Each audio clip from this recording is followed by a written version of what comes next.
All India motor transport के प्रतिनिधियों के द्वारा 2 जनवरी को यानी कल देर रात में एक बड़ा फैसला लिया गया और जितने भी ट्रक एसोसिएशन और जो भी हड़ताल पे गए थे वो हड़ताल से वापस आ गए, क्योंकि इस मामले पर कल देर रात तक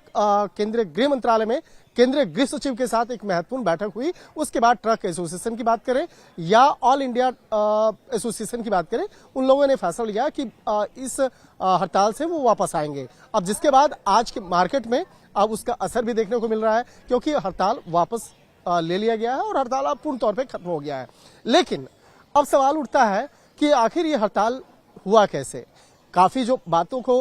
एसोसिएशन के द्वारा भी इस मामले में कबूला गया कि कई ऐसी जो धाराएं और उसके जुर्माने को लेकर काफी अफवाहें मार्केट में हुई और जिसके चलते ये हड़ताल की एक नौबत आई और ऑल ओवर इंडिया में इस हड़ताल को बाकायदा लागू करने का एक फरमान जारी किया गया था। तो इस मामले में जो सबसे जो महत्वपूर्ण है कि जैसे पहले आईपीसी होता था, भारतीय दंड संहिता जो होता था, उसके तहत जो सजा का प्रावधान होता था, उसमें अब तब्दीली हो चुकी है और इस भारतीय दंड संहिता अब भारतीय न्याय संहिता बन गया है। तो भारतीय न्याय संहिता क्या है और किस तरह से इस मामले में जो बदलाव हुए हैं उसको समझना बेहद जरूरी है। तो भारतीय न्याय संहिता जो एक नया वाला जो कानून है, जो नाम बदला है, उसी के अंतर्गत जो धारा 106 है पब्लिक 2 जो है, उसको लेकर कुछ जो जुर्माने का जो प्रावधान है, सजा का जो प्रावधान है, उस वाले में बताया गया कि 10 साल की सजा हो जाएगी। अगर कहीं कोई हिट एंड और रन का मामला होता है तो इस मामले में 10 साल की सजा और उसके बाद